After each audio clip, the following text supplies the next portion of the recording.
We live. For sure. What it do? We got special guest in the building, a legend. Hold up. I think we need to start the right way. Okay. We need to start the right way. Making me feel good. We need to start the right way. Hold up. Right. Let me get my shit together. St. Louis, what up? Shout out to Gene Deal. Indeed. Flat out. DJ MUDA brought Gene Deal to St. Louis. Book signing last night. Indeed. Man, the stories was storying, man. Yeah, it's like his stories don't stop. Right. He just got different ones. Right. I'm like, man. I don't watch all this stuff like that. I mean, I watch it, but I don't stay in tune to, even Jaguar. But I heard, I learned so much. I was glad that he really came with just a wide range of things. Instead, because everybody wants to stick on the puffy this, puffy that. Yeah. He's way, it's way bigger stories than that. You know what I'm saying? For sure, man. Let's start it off right, man. Reincarnated in the form of a B.O.N. Police best them out, they hold Jeff, what up? We go in. Elaborate. My shooters keep a lens. The truth is clear, my ruthless ears can't even hear they lyrics. I saw Pablo lose his life, but I still feel his spirit. Trip wire, I'm on fire. Who gon' spray something? She shake that thing like TD Jake, so who gon' say something? I meditate. Elaborate. I love it when this nigga just going off. Indeed. That's the best Tef. Like when he get in his bag and he just start going off. Getting it in. Like my woman thick like scissor mixed with Jonah R. I make the moment it make this murderous R. Okay, let's keep it real. How you the best? This Pablo World off the new Tefo project. It's never seen the It's in your airways right now. You can go get it. Just in case they DJ for come. Tefo too? Huh? I DJ for Tefo. So. For sure. This is DJ. Elaborate. The vantage point has been revealed like anemic ribs. Yeah, what it do? This is Elaborate. I'm your host, Mac. What Today up? we have a special guest. You know what I'm saying? Let me see. Let me get my notes ready. You know what I'm saying? A DJ, a husband, a realist, Yes. and a man of integrity. I found out the little time that I've known him. Indeed. Mustafa. Even though we're from the same hood. Mustafa, professionally known as DJ MUDA. Indeed. Elaborate. How you doing, man? And I'm awesome. I'm with you, bro. Straight up. How your mental health, man? How your creative health? My mental health is actually, I'm in a real good place. Okay. Real good place. Okay. I've been, I was just talking to John Davis in his album, just dropped BU. Okay. It's his birthday, happy born day. And I know we're going to go into some other things, but I was just telling him, man, when you doing what you're supposed to be doing, and not really worried about the consequences or, like, what's going to happen to let the chips fall as where they may, Yeah. you're going to get the results you're supposed to get. You might not like it, but I like the result I'm getting. So Yeah. I'm in a good place because I made some decisions. Before Gene even said what he said, Yeah. there was some things that I got tested on my integrity Yeah. and my peace. Yeah. And I didn't have a B plan. But I went in it the way I went in it, and then opportunities came. So You know, man, it's so hard to do that after you have responsibilities. Like, after you have children in the house and, like, all that type of shit, and you got bills, you done bought a house, or you know what I'm saying, you stuck in renting the house, or car notes and all of that. It's hard for people to really, like, just stop and just fully focus 100% right? on what their passion is and what their gift is. Yeah, well, I mean, I tell my age because I'm actually glad to be 51 in a few weeks. Okay, that's what's up, man. Straight up. So I'm at a place, that's why I kind of teared up when I came at this place where some of that don't matter when it comes to my peace. You know what I'm saying? That's the place I'm at now. So, yeah, it was always about that. Like, but right now, bro, sometime, man, you gonna get it when you supposed to. You know what I'm saying? Sometime, bro, if you chasing something, like, yeah, we all have bills, but sometimes, man, and if you got your family, if you got a structure, friends, wife, proper things, if you doing what you're supposed to do, certain people gonna look out for you when necessary. You know what I'm saying? Yeah. Not saying that you really dependent on it, but when you do what you're supposed to do, it's some people that around you that's gonna make sure you good. Like if you around me and we get closer, and I know things may be tough, but you were being a real man in integrity, right? I'm gonna get you right, just so I can be around somebody that has integrity. Because peace, mental, at least you said mental health. You asked me, how's your mental health?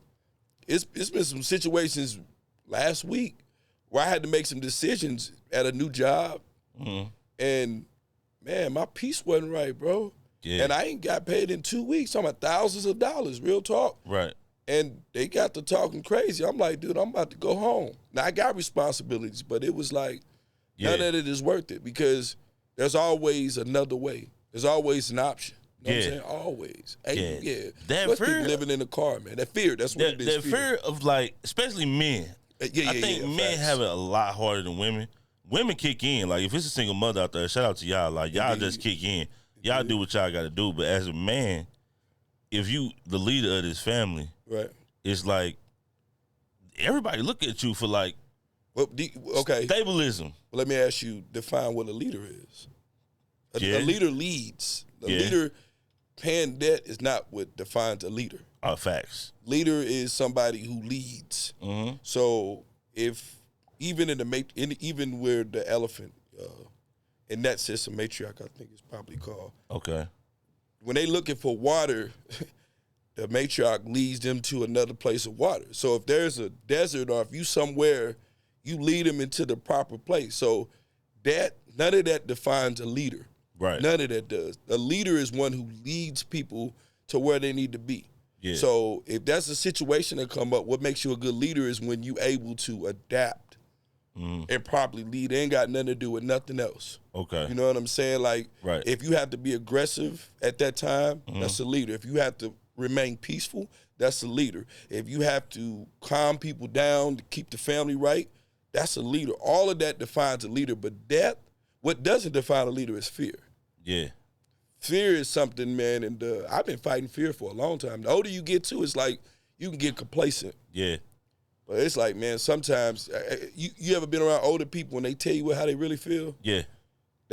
I'm getting into that space. Yeah. As I get older, I realize that. Yeah. Like, it's like, like the compromise with, like you said, my happiness and doing what I love to do. Right.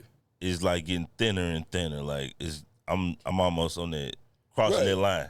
But if you led everybody to the proper place, there's things in place that will allow you to adapt and change as needed. Right. Because if you've been leading for this long, you should have already led it down a road where there's certain things that you have a time to kind of chill and build. You feel what I'm saying? Right. So if you leading properly, man, you know what I'm saying? Like I said, fear is something we're taught. Because, when you're a child, you don't care about none of that. Oh, no, you don't care about nothing. No. And that's why I'm saying sometimes you got to go back to that. Yeah. You look at them soldiers in different countries overseas or different places where they going at it. Yeah. They don't have no fear in their heart. They be waiting on it. Boy.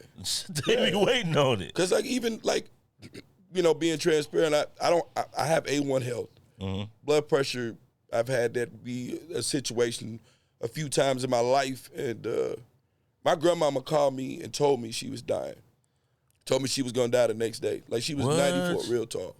She was 94, and she called me. We don't even talk like that. She called, I'm looking at my phone, and she told me, she apologized because my father already been passed away.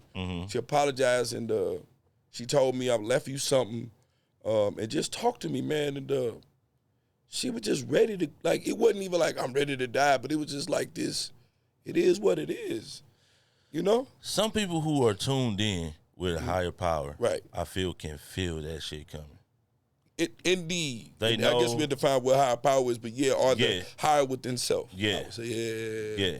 Whatever that may be.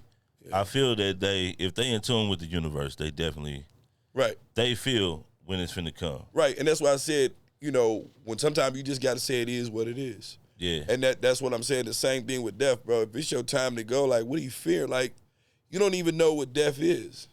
You know what I'm saying? Like, do you know what death is? You don't know. And if you did what you're supposed to do, going back to leading, you'd have left enough things here that your legacy, that's why even when I go to a funeral, and I'm going to basically get off death. I don't like talking about death like that. Okay. But when you, just because, like, the Biggie Pac whole thing, but when you understand death like that, man, like when I go to a funeral and I hear the way people talk about people, like I went to my uncle's funeral, had cars, Uncle Clarky was on my shirt. Okay. Cars wrapped around and just the things that people said to him, about him. It's like, yo, when I die, I want people out there, they was just like, it was a part of them missing because he wasn't here no more. Yeah. It's the way they talked about that man when he wasn't here. Yeah. Even people like Pac, I didn't even like the fact that I grew up when Pac was around. How people looking at it now, this and that, how they look at, because we live in a social world. It was later on after he died, I was able to rewind Pac and listen to it, and he laid so much groundwork down. Yeah. That he left a legacy when he gone. So if you leading and you doing what you're supposed to do. Same as Cat Davis, you know what I'm saying? Rest in power to Cat Davis, brother who got killed by the police. He left, man, I was cool with it. I was cool with him, very cool with him, but I didn't even realize how dope he was to that level. And after he died, I went back and listened. I was like, dang, this dude knew he was about to die. Like, he laid it down so nice. And that's what I said, when you just living your life and doing what you're supposed to do, man, it is what it is, bro. Yeah, man. You know the thing is, a lot of people take that for granted. They take time for granted. Like, I try to operate off, I don't know, I ain't got no time. Right. I got to go. Right. I ain't got no time. Like, I don't, because people you don't know when your take gonna come. Yeah. If you take that for granted. But people be scared of people like that. They get scared of people that they not really caring. Like, you living like this your last. Yeah. Them the people that, the powers that be, they scared of people like that because he don't operate out of fear. Fear is how, even with the political race, it's fear-based. Yeah. It's all, man, come on. Man. It's all fear-based. Well, fear begets control. You don't even know what somebody, it's the fact that I don't roll with nobody, but it's the fact that both sides are using fear. Like, Trump already been in office. Yeah. So they saying stuff about the man like he was just there for 4 years. They call him all kind of things. Did he do that when he was there? No. Yeah. It is everything, and like I said, not even to defend him, but it's just like everything is so fear-based. I'm not saying that some of it's not wrapped in facts. Yeah. Because some of it is, but what I'm saying is they using fear to control people's thinking. Oh yeah. If you don't do this, then the world gonna be over. It's like, bro, if it's gonna be over, then okay. Fear is directly connected to control. Indeed. Like, flat out. That's why you working you go to work that 6th day for overtime, because they tell you if you don't show up, they're gonna fire you. It's mandatory. Yeah. Flat out. Sad. And if you don't want to not be able to pay your bills, you got to sacrifice that happy day you had planned for that Saturday and take your butt to work. But I agree. Like I said, one thing I say about, I actually agree with you when you said about being a man, because I do subscribe to that. That basically, as a man, it's a role, it's a protector, it's a provider. I do subscribe to that. Yeah. So it's not like I'm just like, you just lead. No, I subscribe to that, but that shouldn't control anything outside of that becomes fear. Yeah. You know what I'm saying? But yeah, like, you come against my family, you better watch out. I have problems. You know what I'm saying? Straight up. Flat out. So I got grandbabies too, so that's 5 grandbabies. You come against me, man, you might get it, bro. Real talk. Straight up. Out, man. Well, let's talk about growing up, man. Where you grow up at? Hey, Deuce, U City all day. I grew up in so I went to Daniel Boone. Shout out to Daniel Boone. I was acting up in third grade. I was around SEMO. Was Miss Russell the principal when you went? Bro, Probably that's not. too far. Man, I'm 51, bro. I don't remember. I remember this the school teacher, the gym teacher, big tall dude with them long socks, used to make us climb up them that long ass rope in the gym. But you know what? My memory ain't the best. I don't recall everything. I recall certain people I went to school with, like Shaka, who worked for them. There's certain people I do recall, but I don't remember that like that. But she took me out and put me in a private school. And so with that, I didn't go to Brittany. I didn't go to U City. I went to a private school. Then she wouldn't let me go to U City.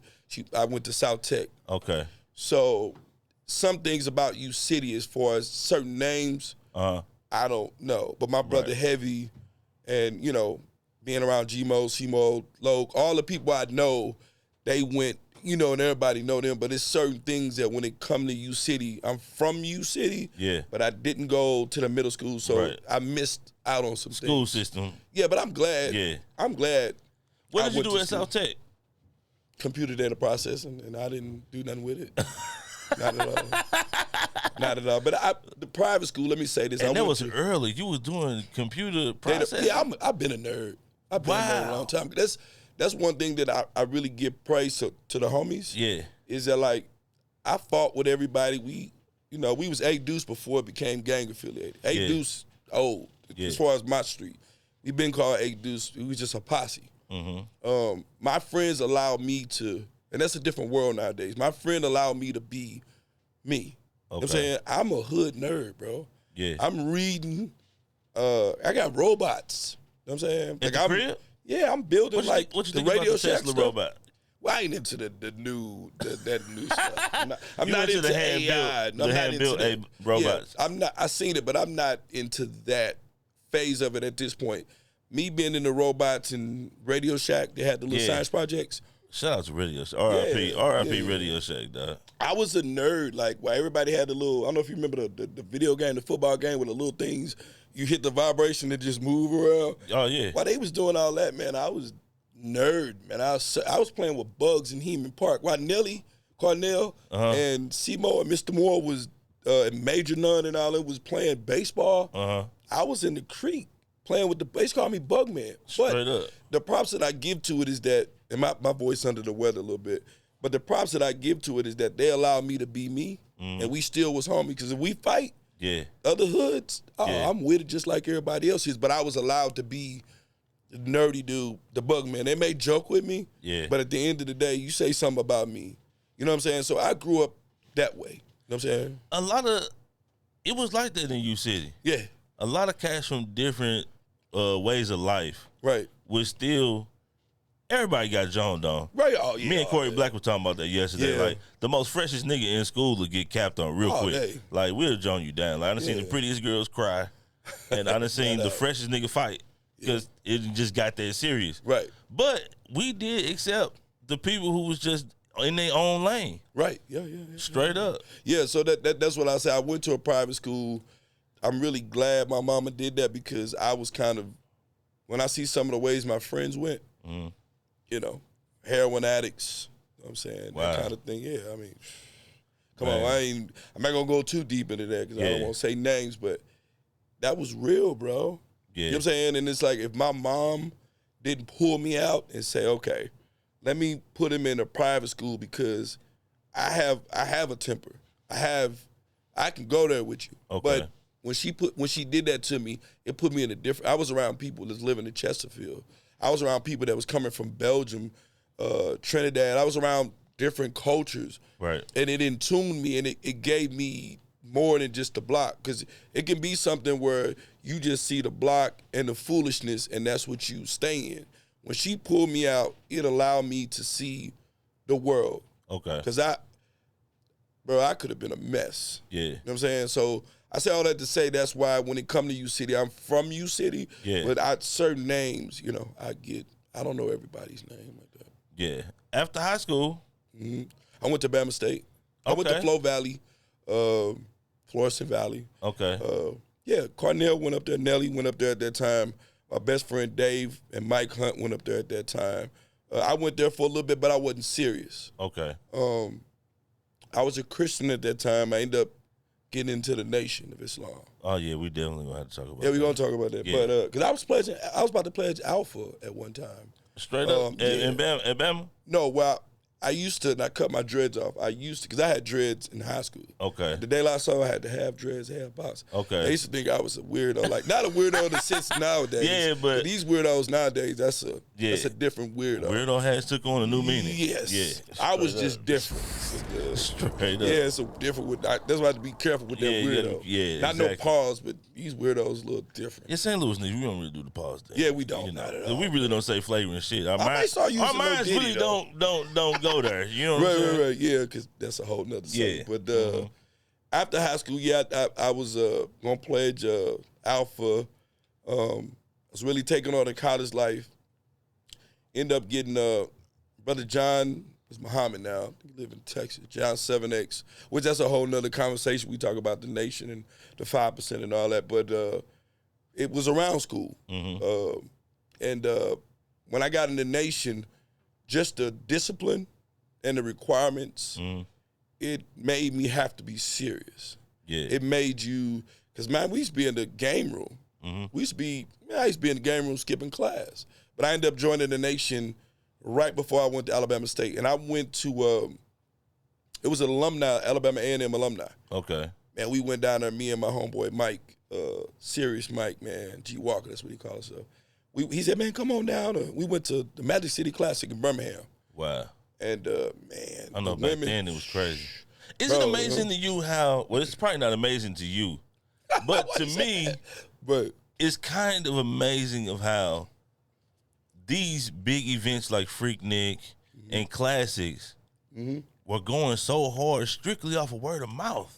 Well, yeah, that's like, a whole nother era. Internet, like there was no internet. It was only posters in the city where it was happening. That like wasn't nobody putting posters in other states. Like and that's crazy though. Totally different. So I went down there, see a football player, man, with the two baddest chicks going into a room with just like panties on at that time. It's like, damn. So I had it between Alabama and A&M. My father was born in Montgomery, so I went to Bama State. And you're not DJing at this time yet, are you? Oh, no. Okay. We got to go back to my history because I was recording Pretty Russ when I was a teenager. That's a whole, I can go back. Yeah, because I'm lost. I don't know who Pretty Russ is. Oh, wow. Yeah, I don't know who Pretty was. You know who Pretty Boy is, Orlando, right? Yeah. But that's where, from what I know, that's where he got his name. That was a clique. Wow. And we go, I don't know everything. I love Orlando. I don't know everything about that, but that was, Russell was on, you ever heard that song Twisted, Key Sweat? Yeah. You know, the dude rapping, that's Pretty Russ. He had a heart attack and died. Okay. That's a whole, like I said, that's the conversation we get into. He from St. Louis? He from U City. Oh, St. Louis. Didn't know that, dog. Pretty Russ. Straight up. Dropping knowledge on everybody right now. Man. We gonna go into that. Yeah. But going into the school, I went to Bama State. I was mixing, but when I got in the nation, I had to be more serious. So went to school, man. I didn't finish. Money got funny. I was assistant minister. I was second in charge in the nation at 20 years old. Just got my ex. In the state of Alabama? Alabama. Because I was, it's so many branches we can go from here. Yeah. Because that's going to go where people, St. Louis has a lot of knowledge, a lot of history, which when we go into the religion part of the topic, I will go deeper into. But being that I was in St. Louis, while I was working on getting my ex, before I went to Bama State, Brother Reginald, secretary, I used to work at the information center. We sold Final Calls, DVDs, fish. And so when I went to Alabama, I was already top notch. So when I went down, I had the Gators on. I had the Brother Keith X on there. You know what I mean? I was ready to go. And so when I went to Bama State, like I said, I met Khalid Muhammad. You don't know who Khalid is? I don't. Wow.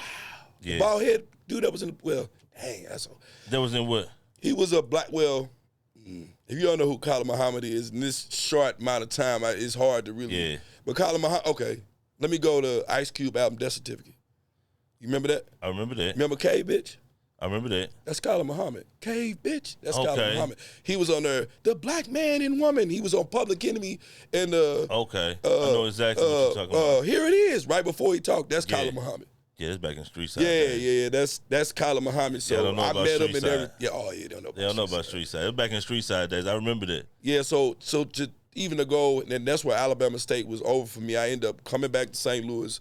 Money got tied up, and so how many years was that? Like two and a half. Okay. 2.5. 2.5 years. You've got the college experience. Yeah. Especially if you're not going for nothing that you really gonna pursue that's really not gonna make you no money. All right. I'm not saying don't graduate. Everybody needs, if you're gonna graduate. Yeah. But these student loans ain't no joke. You know what? I had a conflict of interest because I was going to school for political science. And I wanted to I was going to school for that and I was gonna be a lawyer. Okay. And it was, lawyers are crooked in some way to me. I know you need them. They be finessing. Yeah, I need them, so I'm not. Don't go there. Yeah, we not. Because I got some lawyers and I'm getting some more. But we not me dissing being a lawyer. Being a lawyer. Yeah, was that wasn't the thing. It was immoral to you. Yeah, so it was kind of a little bit of I was struggling with that. But I wanted to be a lawyer because I was a debater at that time. Let's go back.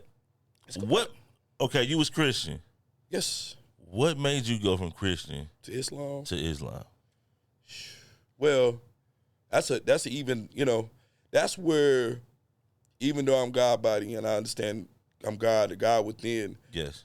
I think I was 15. I'm reading the Bible and certain stuff wasn't like fully adding up. And I had a woman bishop, which most people don't What? Yeah. Back then? Yeah. You know what London Sun is in Page Hill? Yeah. It's a church called St. Louis Bible Way. Wow. She was a bishop over like 6, 7 churches. We That had a was church early. in Africa and Jamaica.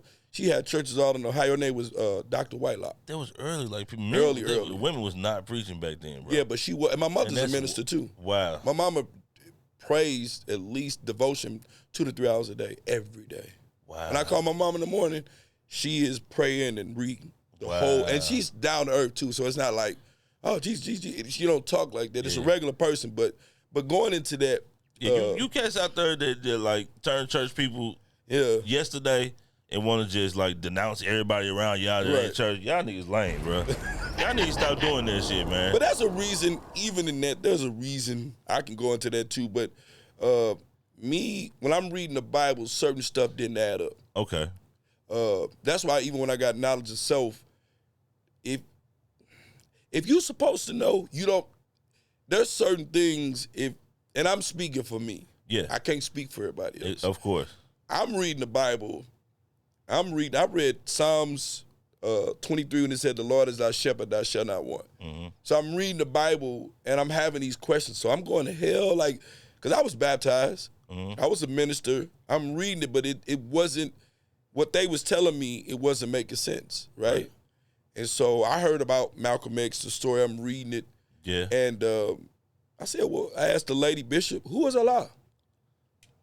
She said, that's God. And so with that being said, when she said that's God, she allowed me to think outside the box. Because you know how some preachers... She introduced something very new to you. Yeah, because she used to go see Farrakhan back in the day. So when she said that, it set me up to...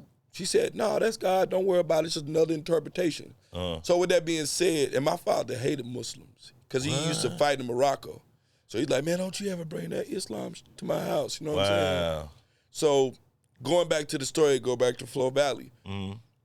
I'm steady learning. I stopped eating swine when I was 15. Okay. I stopped eating beef when I was 18. I started looking at life different. My dad, you a Muslim? No. Christians ain't supposed to eat swine. It said it right there. Wait, even Christians ain't supposed to eat swine? No, not so. Man, Christians eat bacon every Sunday, man. Well, they and for breakfast. I'm not here to. We're not judging. Yeah, no, I'm just saying what the book say. Yeah.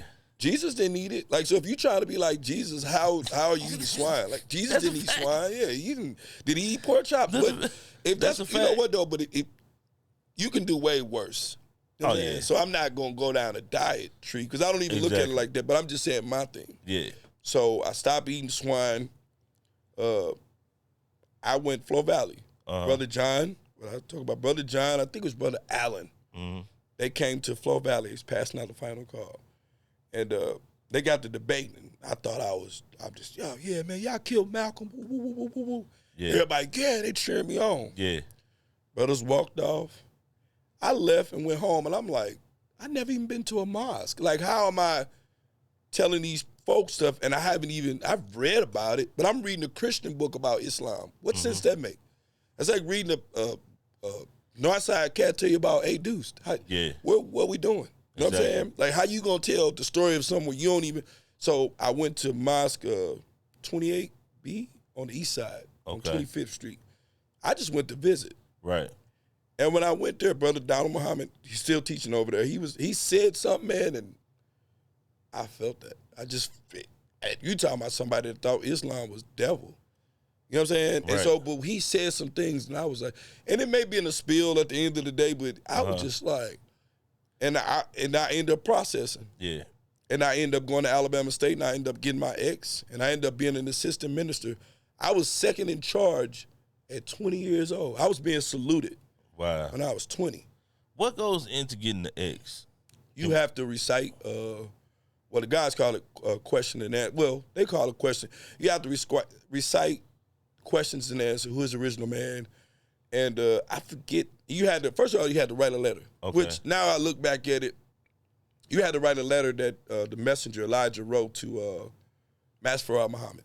Okay. You have to write a letter the way he wrote it without copying it. Okay. So they kind of teaching. You could look at that a bunch of ways. You could look at that as formation, or you could look at that as a form of brain. Like, you could look at that a form of control. It depends. Okay. I've heard both angles. It didn't control me, so it depends on who you talking to. But you got to write a letter to Chicago. They see it. They say if it's accurate, because they'll send it back if it's not good enough. Okay.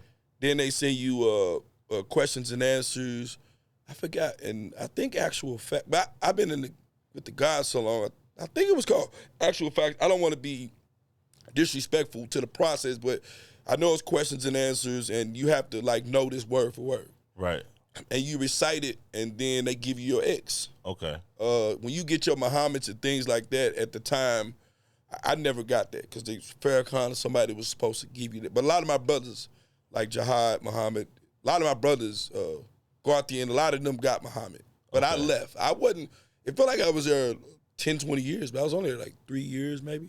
It felt like it was that long? Because, man, that's why when I look at Neuro, when I look at the brothers on TV, I would have easily been there. Like, when I look at all these brothers on here, because no offense to some of the brothers, because I hear some of the brothers in the nation, I'm like, bro, like, no ego. Bro, I was sharp. At that time, like, I was 20 years old. At the Million Man March, I was already up in the front. Like, my captain, my minister trained the Supreme Captain who watches Farrakhan. Okay. And the other captain, he was up on the stage. So I had a lot of, and that's in Alabama. Yeah. Coming from St. Louis, I already had, we used to go to Chicago back and forth. Yeah. So I had, like, the elite around me. Is Chicago like the main hub? Is that like where like the headquarters? Yeah. Okay. Because it's Detroit. Well, Detroit is mosque number 1. Chicago is mosque number 2. But Chicago is Mosque Mariam. And that's another history that I can't recall, but it was something, I think Mecca to Medina is the same amount of miles. And people in the comment section, as I say, I don't want to quote, because some of these things I don't care about no more like that. Right. So I don't remember everything because it doesn't really mean anything at this point in my life. Right. But I don't want to be disrespectful, and say something that's not accurate. However, right. Detroit and Chicago has something, the mileage, I think, is the same amount of mileage from Mecca to Medina when the Prophet had, Muhammad, peace be upon him, ran or something like that. Okay. I guess I don't know the story, but Chicago is the main hub. Okay. And so we used to go back and forth there, but even getting into Islam, I was already on some other ish, as I said, at 15. Yeah. So I was already ready to grow. So it just made sense. I mean, you know what I'm saying? It made sense to, why not? What discipline did it instill in you at the time? Because you talked about the discipline. Oh, wow. Especially in St. Louis, the brothers, they used to check out, like, we used to have to have our shoes shine, our collars. We used to have to, formation, sell papers. We was taught martial arts.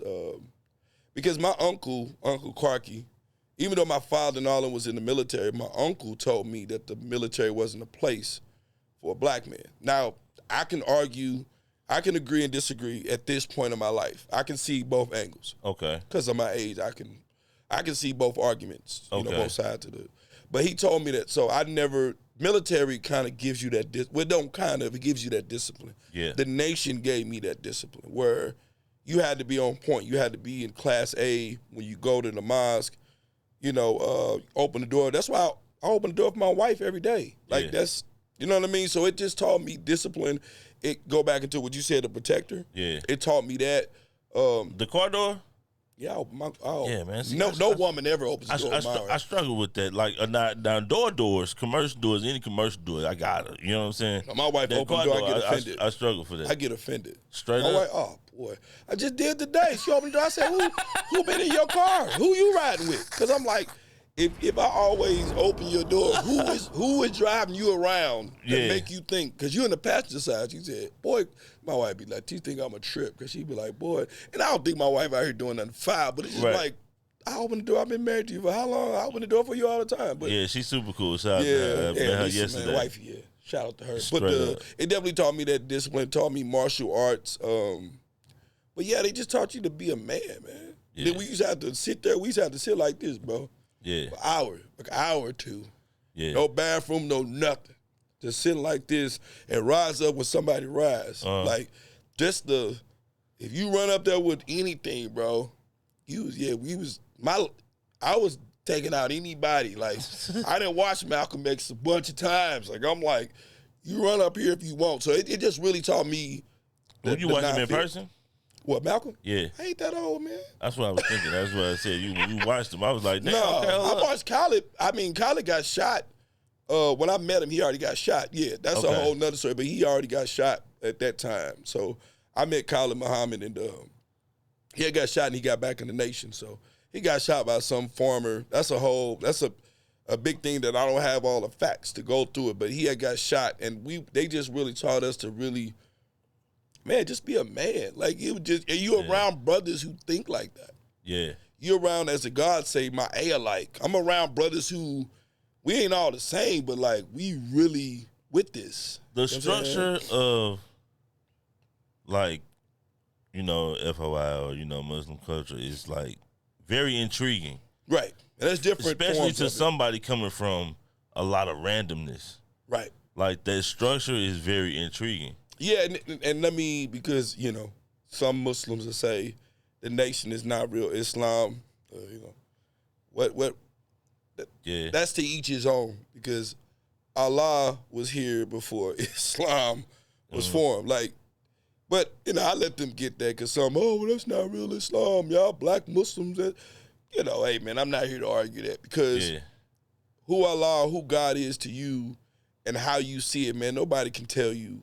You know what I'm saying? Like, that's why I don't want to step on nobody's toes, but it's just like some people, that's not, and we do this and we wear this and that and we pray this way. The nation is different. But like I said, it definitely was disciplined. So some Muslims will argue, like I said, we don't do that kind of thing. So I want to separate the nation from Sunnis or different forms of Islam. And that's the thing.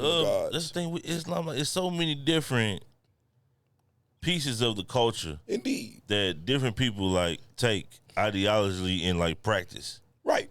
Which is very confusing to the naked eye. It's like, okay. Well, it's only confusing if you looking at it, depending on what lens you're looking at it from. Yeah, from the outside looking in. We both from U-City, right? Yeah. But we're different. You know what I'm saying? So when you respect a person's culture, it's not confusing. It's like, that's Mac, that's Muda. Like, it's just what it is. You know what I mean? So there's different aspects, but I mean, I get it from a standpoint, like, there's certain people trying to reinvent Christianity. Yeah. Like, of course, I have nothing against the community, the letter community. Yeah. But they're trying to reinvent, like, the Bible didn't say certain things. Just like Donald Trump trying to do the slavery in U.S. history. They're trying to erase that. Yeah, so they like trying to act like certain things wasn't done or said, and try to reinvent it. So I respect people that want to take it from different aspects, but it's nothing, just different forms, different people who have difference of opinion. I mean, that's the whole thing with knowledge anyway, man, is the art of dialogue. Yeah. You know what I'm saying? The art of learning new things, like seeing things from a different lens. You know what I'm saying? And accepting things are going to change. Yeah. A lot of people do not want things to change. They not with it. They not for it. Right. And that's cool. If that's what you want to stand on, that's what you stand on. Well, pretty much, yeah. That's you know what I'm you saying? want to do, yeah. Yeah. But you can't hate on the change. Right. Feel how you feel. Don't hate on the change, though. Facts. You know what I'm saying? So, like, even the 5%, like, that's of course, that's what I end up getting into the nation of God's nerves. Mm-hmm. There's certain people that, and like I said, me being having the wisdom that I have, I get it. I get it from all angles. That's just wisdom. And you know what I'm saying? Knowledge, wisdom, understanding. Some people say the 5% that's not Islam, and then some 5% they got nothing to do with the nation. Man, Master Farad, this, UFOs, he was half white. I don't got nothing to do with that. What's the difference between a regular, Nation of Islam person and the 5%? Is that like a different tier?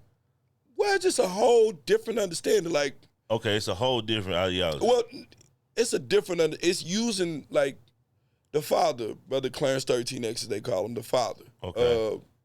He was in the nation. Okay.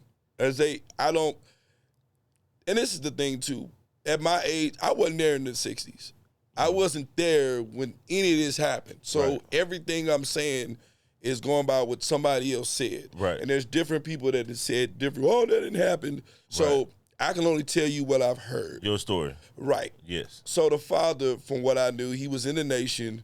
Some people say he got kicked out because if you read, it says who is the original man? The original man is the Asiatic black man, maker, the owner, cream of the planet Earth, father of civilization, God of the universe. It says you God right there, right? Right. So the father was able to look at it was a thing called the Supreme. Well, not a thing. It's a book called Supreme Wisdom. Okay.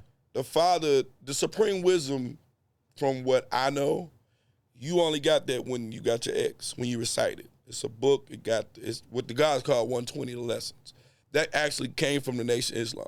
Okay. And the father seen that I'm in the mosque, but which a lot the messenger said, like the real members out there, they're not in the mosque. Okay. They outside. So the father went outside. Okay. And he took the understanding out there. But it's certain people that was like, you just can't give that science out like that. Okay. Again, to this whole interview, I understand both sides of it. Right. I get it. Right. Because it's a high science. You get to talking about something, somebody can flip that information and just go somewhere totally. It's just like if you give somebody, like, let's bring up 48 Laws of Power or Art of Seduction, right, Art of War. Those books in the wrong hands, when I say wrong hands, meaning somebody is going to get that information, that high science, and use it in a savage way. Yeah. So somebody like, yo, you got the Supreme Wisdom, but you haven't walked. Somebody just giving you this book on how to make a nuclear bomb. Yeah. That's how powerful it is. Somebody Right. gave you a book like, yo, you don't even know what you're dealing with. Right. So there's brothers like Akbar, peace to Akbar. He in the nation, he's an elder guy. He from St. Louis, matter of fact, too. Okay. He said he spoke to the father and, he didn't like what the father was doing. He had a cigarette in his mouth, woo, woo, woo. So people was like, in the nation, we had discipline, as I said. We had laws. Okay. You weren't supposed to fornicate. Yeah. You weren't supposed to smoke. You weren't supposed to drink. Eat no swine. What? I personally never met a God who ate swine. But what I'm saying is a lot of gods do what they want to do. I thought that was the rule. That ain't the rule. What if they from the outside? Well, go back to what I said. I said, who is the original man? The original man, the Asiatic black man, the maker, the owner, cream of the planet Earth, father, civilization, God of the universe. Yeah. If you the God of your destiny, what rule? What do you mean rule? Yeah. Okay. I see You know what I'm saying? So there are brothers that took it there. Yeah. Well, what do you mean? Yeah. If that's what I want. I'm a master of this. Okay. You know what I'm saying? So that's what I said. Me being in the nation and then becoming God body, I didn't go into it that way. Right. I left the nation because I was fornicating for a little second. Okay. I mean, people know at this point, I don't like being in something and I'm not 100%. Right. If I ain't with it, if I ain't doing what we supposed to be doing, right, don't worry, I'm not gonna stick around. Okay. You know what I'm saying? So when I was in the nation, his brother's doing way worse than that. They look at me like, man, you really left for that? Yeah, because we had laws, bylaws. It was real for you. Yeah, it was real. Yeah, these brothers. It's not real. It's not real like that. I'm not in this dude's house. I don't know if he's sleeping around. So we're not supposed to be doing it. So when I left the nation, I just walked out and a brother, he's not here no more. Born Divine, peace be upon me. Transitioned a while ago. He had health problems. He gave me my lessons, and he dropped them off to me, which is a no-no because he just gave me this high science, and I ended up becoming a truck driver. So I was over the road. I wasn't able to get educated in a proper way, go through the math, go through the alphabet. I didn't go in there. It gave me the lessons like, here you go, peace, God. Okay. Peace, God. You know what I'm saying? Right. But going back to what you said about the tier, the father left, and he had an understanding, and he wanted to reach the uncivilized in the streets. Okay. He wanted to get the homie on the block. Yeah. He was like, y'all, you basically talking to the choir. You're not getting the lost found that's outside. Right. So the father, he's seen it that way. Yeah. But at the same time, the discipline, in my opinion, but I know guys that are disciplined as I don't know what. So I'm not going to throw that out there like every God is walking around here. But being that you God, you control your destiny. You know what I'm saying? And religion is like that. And every religion is people who take it a lot more serious than other people do. Right. Or they right. So like I said, I'm not going to say that God's running around here just being savage. However, you know, for those that know, there's plenty of brothers that can. I seen a brother before I even got it who was, you know, he justified. We in the strip club. He just justifying. I'm in the strip club. It is what it is. Yeah. He over there, but yeah, God, or, you know, woo, woo, woo, woo, woo, woo. And he got these, it's like that knowledge. He just like justifying why he in the strip club instead of just saying, brother, this is what I felt like doing. Yeah, just enjoy yourself. Yeah, bro. but he just like, yo, but see God, see in the lessons, he stopped. Like, I was looking at the dude like, man, just bro. He felt guilty. You looking at some ass. It is what it is. You know what I'm saying? Yeah, but no, it wasn't even that he felt guilty. That's how he moved. When he doing something, the way he move, he always got an answer for it. You know what I'm saying? It can't just be, it is what it is. It just like, oh yeah, God, see in the lessons, man. See, he going to the strip club. I know it might sound silly to some people. Nah. But yo, I met some dudes that talk like that. Like they justifying something that, yo, you know, if that's what you do, that's what you do. Yeah. You know? But the nation allowed us, it was more disciplined where it had certain things in there where if you were being savage, you wasn't just walking around like, you know what I mean? You were trying to be better than that. Yeah. You know what I'm saying? Like you couldn't go around just doing savagery and just acting like it's all good, smoking a blunt and reading the Quran. Like, yo, you know what I'm saying? Yo, you know, you couldn't do that. Like, I ain't saying that you didn't go home and do that, but you wasn't in public just being a savage. You know what I mean? And I'm not saying that smoking a blunt is savagery, but I'm saying it had bylaws that. Yeah. It's not practices of the culture. No, it kept you structured in a way. Yeah. You know what I'm saying? But there again, going back to all the religions, I enjoyed, or religion's way of life, I enjoyed all of my building blocks. Yeah. You know what I'm saying? Like, that made me who I was. Like, so, like, how some people like, oh, man, F the church. I've never been like that. Right. Because it helped me at a particular time of my life. Yeah. I don't have nothing against nothing I've ever learned. Yeah. You know what I'm saying? When you get a new, it's just like you go to fourth grade, from third, you cussing out the third grade teacher? No. Yeah. Levels of understanding. So when you get a new level there, man, you know, the church this, and them Christians this. I'm not saying that people don't have a reason that they may say things about certain things, but once you get it, man, you know, you ain't got to shit on nobody. You ain't got to step on nobody's understanding.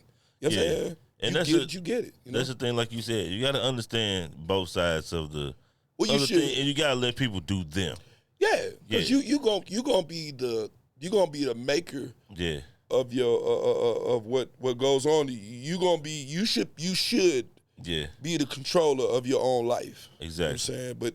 But even going with something we discussed earlier a little bit, you know, with being in the nation, you know, I had the feds follow me home.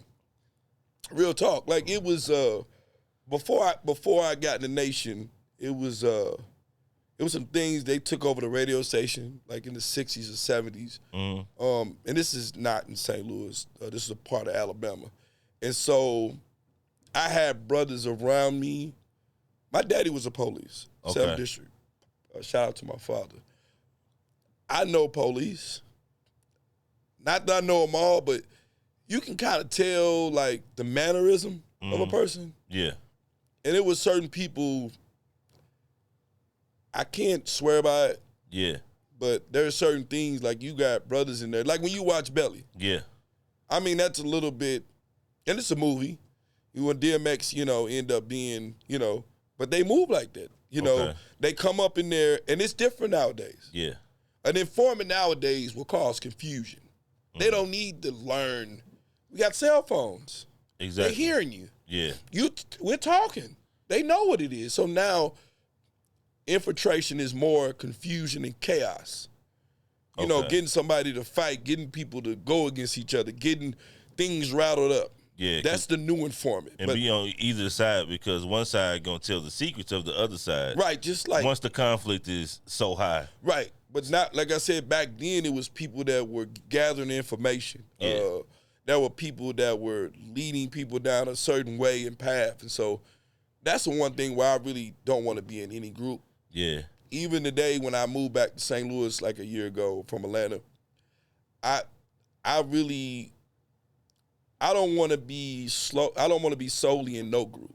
Okay. Because I want to be able to contribute to society, but I don't want to, and that's what the gods offer me. Okay. I would say peace to the gods. First of all, peace to the gods and earth, peace to the gods.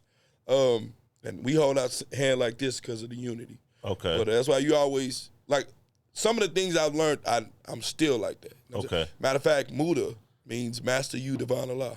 Okay. So that's my name, but that's dope. People hear Mustafa the scientist, which it is. Yeah.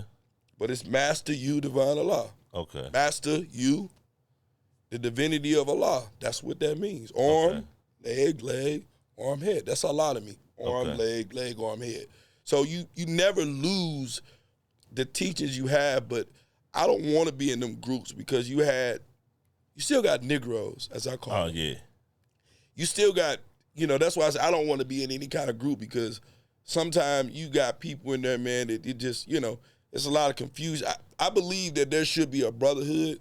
Yeah. But as I get older, my brotherhood is my friends. Yeah. My brotherhood is you. Right. When you came out last night, you my brother. Yeah. Like, we don't need to agree on everything. Right. But that whole getting into, and I'm saying in my wisdom at this point. Yeah. That whole joining the group, I'm cool on it because you had people that were informants. You had people that would, Assalamu alaikum, brother. Yeah.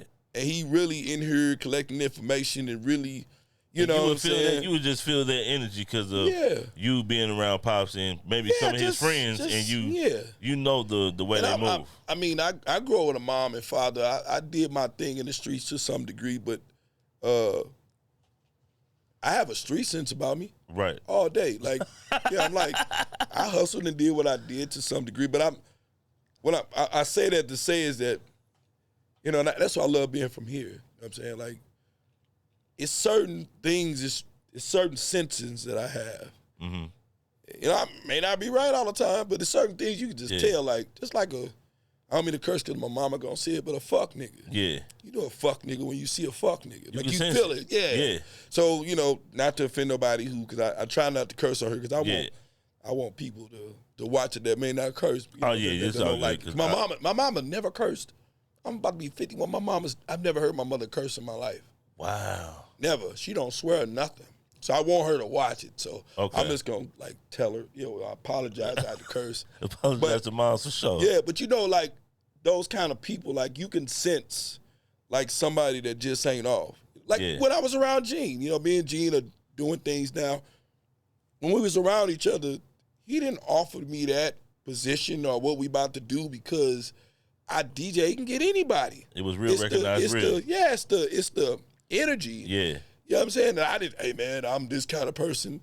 We went out last night. It's like you get around and we're around each other. People they think we known each other for a long time and that's what I'm saying where, I don't know what to call it, but the discernment, the intuition. Yeah. Because women have intuition because they have babies. They really have good intuition. But just a sense of a fuck nigga or just somebody that ain't right, that ain't got your best interest. Yeah, something ain't right about you. Yeah. And you might have grew up with some people that ain't right. Oh, yeah. Yeah, that's what I'm saying. As you get older, we knew it when we was young. Yeah, you nigga ain't right. Yeah, I know, nigga, because I gave you some money to get the Chico stick last time, and you got money, and now you don't want to give me no Chico stick. Nigga, you something wrong with you, bro. Something wrong. I can't give you no money no more. You stingy. This brother said Chico stick, bro. Yeah, wow. Chico stick, man. That? Yeah, peppermint stick, nigga. Flat out. Put it in the pickle, the big bomb pops. Yeah. All of that, man. But yeah. So when did DJ come into the? Well, man, my history's way before that. But I guess we'll go back because this is my first podcast too. So okay. Like I said, you good. But no, I'm saying as far as I'm thankful to you. Oh, for sure. I appreciate you. Real talk, I don't care how big I get. I appreciate you too, man. I appreciate this, and this the first time I've been interviewed. Yeah. Because if you know my history, it's like you the one that's getting the first hand at my whole journey. Yeah, it's an honor. So, shit, I'm honored. I'm honored somebody give it. Yeah, it's an honor. Let me tell you, ain't none of them gonna be as cool as this one right here. Though, oh too, damn, man! I don't know. Yeah, I'm sorry, but you know, I appreciate it because you had Keywan on there too, man. You had some douches. You had the homies on there. Man. Oh yeah, that's my peoples, man. Yeah, so I mean, shoot, them my brothers. I think they doing a good ass job. But DJing, so I would go back to my music journey. But when I came here, when I got married, my wife. I've been in Atlanta since 2005. I moved back last year. I did some music in Atlanta. Shout out to my cousin, Quick from the 3 from Mobile, who was working with Burn One, and even Trackstar was down there in the Highlands. That's a whole nother convo. But I was doing music, but after the Soul Tide thing and the breakup, which I'll go to elaborate on. Yeah.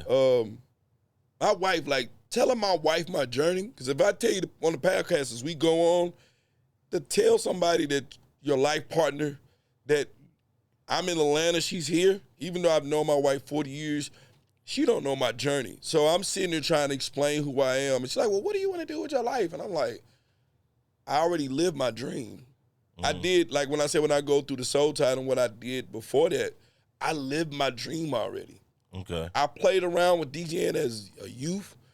Needles used to do James Biko at this point. He was our DJ. He would we had a thing called Not Be Soul, and he would before he come from Blueberry Hill, turntables were set up. I would play around. Okay. And in the 90s, I was on them belt-driven things, just playing around. And the fact that I was a known engineer, I've used to record Alexis Tucci. Who don't know who that is? Okay. Chris Hansen. I had Will.I.Am. Okay. Black Eyed Peas next to me while I'm engineering. So wow. We had Parliament in my studio. I had Slum Village, Mad Lib. Did not know you was an engineer. Yeah, that's what I'm known for. Okay. That's why you see certain people walk up to me. I was recording Family Affair. I was recording Rockwell, Damien. I was recording what name was Pangea. I was recording Night Owl. I was recording my whole crew. I was recording How House Sessions, which Alexis Tucci was a part of. So I'm a known, and I'll show you that picture, I'm a known engineer. I was a known engineer for a while. So me becoming a DJ, it was already there. So when I came back, I really was trying to figure out what I really wanted to do. Okay. And, I end up getting some Rain 1 controllers probably a year ago. And before I come out the house, bro, I practice. Wow. So I was in my basement just because the thing is, when I listen to a song, you know how somebody, I play the bass too while I'm learning. Okay. But you know how somebody do this? Every scratch in Eric B. and Rakim's song, I know it. All the scratches when you hear old songs, I know, when you hear Paid in Full, I know every scratch he does. So I'm always imitating, playing around. Yeah. The fact that I've been in the music game 30 plus years, becoming a DJ seems so like that was my next journey.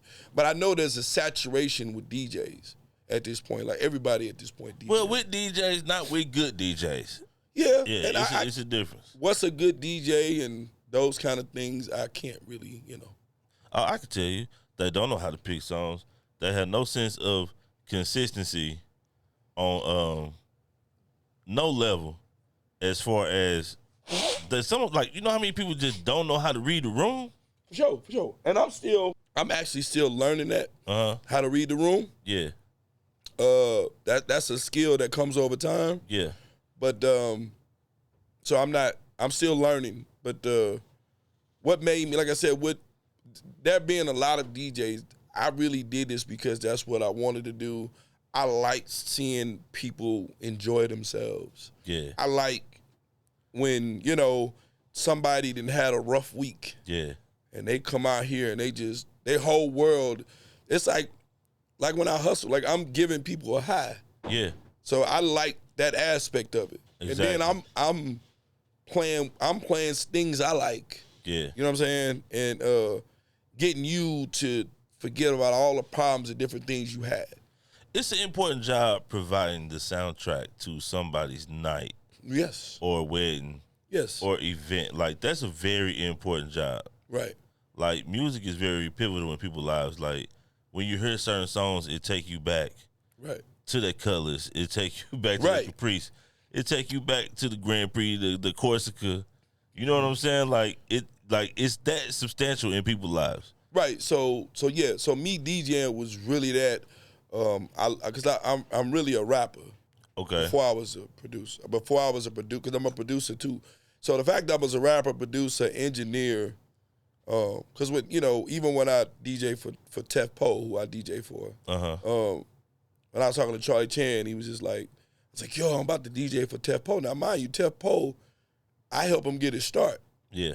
So he just like, dude, it's a no-brainer. You just go, but I'm nervous. Like, okay, I want to make sure I'm good at what I do, even though it's so becoming a DJ and providing the instrumentation, you know what I'm saying, to a set, providing the groove to a set. Mm-hmm. You know what I'm saying? It just, I love that shit, man. I love that, man. It's so important, man. Okay, let's go back to the group. Okay, so going back in my history, I have to really go deep, and I have to shout out certain people. Okay, you good. My mentors is a famous producer, and my other mentor was a famous drummer. The famous drummer was a guy named Ricky Smith, lived on my block.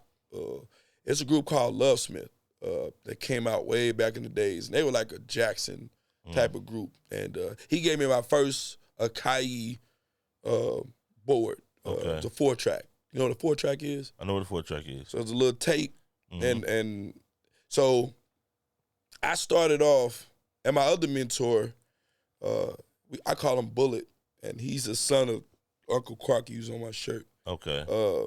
His name is Carl Rowland. He's responsible for, that Jesse Powell song, You? Yeah. The Way You. He's a producer of that. He did Adina Howard, Aretha Franklin. As he was doing what he was doing, I was watching him. Me and his brother Reality, Eric, I was watching him. Okay. And I was captivated. He was playing the guitar, and I was captivated. So, and my daddy was a crooner. So I think I was 10 years old or less. My mom bought me one of those, remember them little air organs? She bought me one of them in like the Fraggle Rock drum set. So I'm playing music at that time. Just like I've always had an act for music. Yeah. And so when I first got started, of course I'm living in a deuce because Bulletproof was doing what they were doing later on while I'm doing what I'm doing. I was recording Antoine Hodges, a guy named Boss, and Pretty Russ. Okay. And as I told you, Pretty Russ, rest in power to Pretty Russ. He died of a heart attack. Matter of fact, he used to date, you know that song I Like? Yeah. Cut Close? He was dating one of them. Okay. He ended up doing, of course, Twisted. You got me, Twist. He rapped on that. So when I was young, I was recording, how we doing this, I was recording in my basement. Right. I had the microphone coming from there. I used to record. So, and I rap. Okay. Anybody know my history, I'll battle anybody. Matter of fact, when you asked Tef Poe, I don't know if you interviewed him or not. Nah. I'd battle Tef, Spade, anybody you name to get in my group, you had to battle me before you even got in there. What? Oh, yeah. I can, that's validated. It's verified. Wow. I used to battle in Blueberry Hill. To this day. I mean, I'm older back then. now. Oh, yeah. I mean, it ain't like I couldn't spit, but that ain't my thing. You know what I'm saying? But going back to it, I was always a rapper. I was influenced by my cousin and my mentor, Ricky Smith. And my daddy was a singer. He was in a group called The Medallion. So music to me was all around me. Even Joy, his sister, Ricky Smith, she knew Andre Crouch. If you know R&B, if you know gospel, she was singing. So it was always around me. Yeah. So I got into the music. Me and my best friend who's transitioned to, and that definitely goes into my health, seldom seen Wesley. We used to rap against each other. When I went to Alabama State, when I came back, we were bringing the shows to UMSL. And so when it wasn't you watching things on TV or people freestyling, doing things. There were certain things that St. Louis didn't have. Mm-hmm. So, and I mean, there were things going on, but I wasn't seeing them. Because I don't want to take credit because there were, like, things going on that I didn't know about. Right. So there's certain things that, like, as I get older and I'm learning the history, there were cats doing things, but I didn't see it. I wasn't in them circles. Right. So I thought it was a void. Okay. So when we got started going to, you know who Black Spade is, correct? Yeah. So when we got started, me and Wesley seldom seen, who's not here anymore, we being rappers, we wanted something that we liked that defined what we were doing. Okay. So we started a crew. It started off with Black Spade. Started off with Nato Khalif. It started off with Steve West. And so I met Black Spade going to Flow Valley. And he was playing a video game. He needed a ride home. Mm-hmm. I didn't even know the dude. Like, it's funny how it all went down, but I didn't even know him. Mm-hmm. He needed a ride. I don't know if he asked me for a ride. He lived in Castle Point area. Okay. I took him home. As we driving through that area, the dude I used to get beats from said Nora, another famous producer. He was like, oh, yeah. I said, that's my homeboy house. I said, yeah, I know that dude. Me and Black Spade eventually got cool. He became my first artist. Okay. So we went by a group called Soul Tide. The name of the label was Uprising. The name of the crew, which is tatted on my arm, Soul Tide. Okay. That was the name of the crew. And I don't know if you know what Soul Tide means. You know what soul? Nah. You never hear when they say every time you kick it with somebody, you're tied to them, your souls are tied? I've heard that before. In the Bible, soul ties. Like okay. But it's not in a sexual manner by any means. Right. I started the name because I wanted to always be in a unison with them. Like, once we started, even if we doing our own thing, we will always be, like, right now. Yeah, exactly.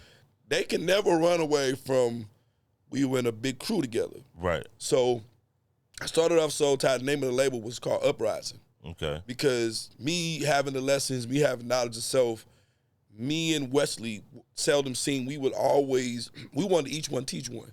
Okay. I'm saying I'm a person that never wants to be where I'm the man with a castle and everybody else got little houses. Man, that's so whack, man. But a lot of people think like that they're going with a control factor. I would rather, but I'm gonna tell you this though too.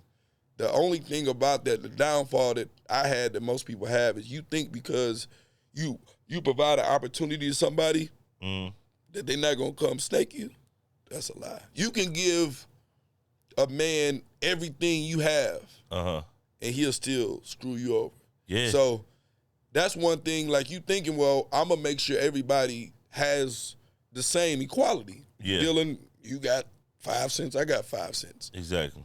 But it's a lot of people out here that they don't want 5 cents. They want 10 cents. So they're willing to take yours. But when I started my crew, I wanted everybody to, like what Black Spade and them doing now, they in their own space. Right. So when I started Soul Tide, like I said, after the Pretty Russ, he went off to get with Keith Sweat, Antoine Hodges. He did his own thing. I went to college. Like I said, I come back. I did that like that. I just started gathering members. Okay. We used to record in my basement. You know Brandon Vaughn, of course. Yes. I tell people he was a rapper in my squad. They be like, you talking about the guy that designs for Beyonce? I recently found that out when I got some songs, but I'm a playing with but he was sick with it. But I've had Gotta Be Kareem. I've had Steve West. I've had Coco Soul. I had Coltrane. Okay. I have Tariq Rayhan. I had 18 members. I had Track Vandals. I had Tef Pole. I had Samson. I had Crypto.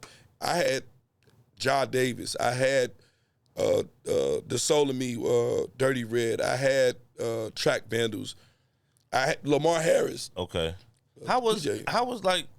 It was all we was all in the squad together. How was the pressure of being responsible for all of these careers for you? It didn't seem like that. It didn't seem like that? Nah. Because, I mean, like I said, in hindsight, because the thing was, it was like, I liked the camaraderie. Right. You know what I'm saying? Like, as I got older, like I said, when I say I'm not in the group no more, yeah, I get it. but I like the camaraderie because it's a lot of things can come and bite you. Yeah. Like a lot of, you know what I mean? But I like the camaraderie. The thing was, to get in my crew, you had to battle me. Yeah. No, I say, Tef, we've all battled. And it ain't like they beat me. They just offered something that was different than me, and they held their own. Yeah. And, of course, as they got older and different things like that, they've gotten sharper in different ways. So we talking about when they first started. Right. And then I had, before I leave that, I had 8 producers. I had a whole production staff. Kennadas, Spade, B Money, Scratch and Sniff, E Flat. I know I'm forgetting names. Dazzy Dave, which is my best friend. I had 8, Steve West, I had 8 producers, 18 artists. Lamar Harris was the band leader of our band called The Movement, him and Dirty Land, because he go by DJ Noon. I think Lamar go by DJ Noon. He's a known producer now, a known DJ at this point. So I had 8 producers, 18 to 25 artists, background singers. I was recording everybody. It didn't seem like, but I think I took on too much as I got older. Yeah. When you see some of them guys, they really didn't see what they was being offered. Right. And a Negro or ignorance is ignorance. Yeah. And like I was teaching them, we gave them a record deal which I think is stupid at this point. I think that business-wise, I didn't do the correct things. I feel like we were thinking too much of an artist. Yeah. I gave my artists like 1 to 3 years, one album, and we can negotiate. Right. That's unheard of. Exactly. And I gave them 50%. Yeah. That's unheard of. That's crazy. My cousin, the famous one, he was like, bro, you tripping. And I was like, well, I'm an artist, and and I'm thinking fair, and he was like, this nigga don't get it. And now looking back, that's why when you go into a thing where fate is fate, it wasn't meant for me to make it in that world. That's why when we talk about this whole Diddy and different things, my life went the way it was supposed to go. Yeah. But sustaining that many people with the attitude I had, it's not smart. Yeah, I mean, even with a good attitude, like the only person that would like probably be able to manage it the way it's supposed to be management is a businessman that's not connected. That don't give a damn. Music. Don't. He's just a businessman. Because if you're a businessman, the numbers you going by the numbers. Well, I agree and disagree. Okay. Let's talk about a Keywan. Okay. Because Keywan, I'm not saying they all don't do business, but Keywan is really known for his hustle, right? Oh yeah, for sure. He rap. He's into music, but he still has that drive. So I think it can work out where you can do both. Mm-hmm. But my artistry into it may have been, and my naiveness may have been a little bit misguided. You know what I'm saying? Because I gave them guys too much freedom. Yeah. Like them guys was really trying to negotiate. They managers and lawyers were trying, how you gonna negotiate one album? Like, we're gonna do a half album? Like, you gonna do 6 months? Like, what is, but they was really, they managed like, well, I think we can get a bigger deal. Like, you getting 50%, what you gonna get 60? Exactly. Like, yeah, it's unheard of. But that's why I say as I get older, I realize sometimes you have to, it's almost like a child. I don't want to call them children at all, but sometimes you don't give, it's just like if you want $8,000 for your car. Yeah. Sell it for 12. Let them talk you down to 10. Mm-hmm. And if you feel like you're doing something, man, I'll sell it to 8. But you already knew that you was going to sell it for 8. Yeah. But never go into it at your bottom number. Exactly. It's a psychotic, just like the Gene Deal thing. Yeah. It was a nice crowd, but it was free. Yeah. Sometimes, if I charge you $100, $1,000, just like a shirt, like these dudes will wear a shirt and promote polo, and I'm like, again, I'm not judging. Yeah. But they'll spend the money to advertise, and it's just like the psychology of someone that if you giving them, they don't respect it for some reason. Like they don't, and that's why I say as a businessman. Yeah. And before my best friend died, Wesley, I told him that I felt we failed our group in that sense. I don't feel that we did something wrong. Yeah. I just felt that we failed because we were not as business savvy as we should be. And we don't feel like the people around us are worth what they charge for what they do. Yeah. And that's bad. Yeah, it's really, but that's what I say, but when you understand psychology, yeah, sometimes you have to, like even understanding the government and how it works, sometimes you have to dump down because they couldn't, go back into the lessons when I said somebody give you this high science. Your mind can't even process it. Yeah. So when you give someone something, like I look at some of them now, you know, no names. Like I'm like, if they would have stayed with us, they would have been farther. You know what I'm saying? But the fact that we gave them so much and pacified in certain instances, some of them don't get it. Yeah. You know what I mean? Where they just like, we gave them everything. Yeah. They didn't have nothing to fight for. But that's why I said in hindsight, that was my problem. That was our problem. Okay. You know what I'm saying? But the thing about it is they have all came out to be successful people. Yeah. Tef Poe. Yeah. You know what I'm saying? Steady doing what he wanted to do. Yeah. Like I said, I'm DJing for him. Yeah. But see, I was making kings and queens. Mm-hmm. It never was about me. I don't need you to worship me. Yeah. For what? You were the like the bridge to expression for them when they were young. Yeah. And it's like if you can get that bridge right to where it's like, okay, I got somewhere to record and he putting these other things in place for me. Mm-hmm. Even if it's not everything I need, just the ability to express that at a high level, right? It can get contagious. It can, but when we go back to it, bro, to let facts be facts, most of them guys ain't paid. They never, none of them, man, I recorded countless songs. Yeah. Did any one of them pay for anything? They don't have a debt. Yeah. We got $100,000 that we lost. Damn. Like, I'm talking about like the thing was that my best friend at the time, the other partner, his wife that he got married to, she basically won a lawsuit because the hospital did the baby wrong and the baby had some medical issues. Wow. And they won the lawsuit, right? Okay. So when they see him going home, he got the new Cherokee. They thinking, because my best friend that like I said, Wesley, he went to Europe and London and he got his master's degree. He went to Europe and did marketing and finance. Wow. He was highly educated, but they thought they see him in his Grand Cherokee going to this house, in this new, like where Murph and them live out there in the Hazelwood area. Uh-huh. They thinking that, he just got it like that. They don't know they won a lawsuit because of a medical issue. Right. They use that money to borrow money, right? Okay. He borrowed money, right, to fund this, right? None of them have ever paid nothing back. They recorded so much music, so when at the end of the day, it was a win-win for them. Yeah. You know what I'm saying? Like, they didn't lose nothing. And then I'm still talking to rappers to this day that, it's 18 or 20 of us. I used to bring Tef. Tef used to be my, if you cold and you think you all that, because he went by Teflon Poetic before he was Tef Poe. Okay. He was my goon. Okay. Because he would say some of the wildest, you like, what the hell? Like, I'm a Buddhist monk. Like, he would just say some wild-ish, right? Hey, when that nigga in mode to where he just going off. It's like different. Man, we be walking down in the loop. Because we made the loop what it was, too. I used to have a cable show as well.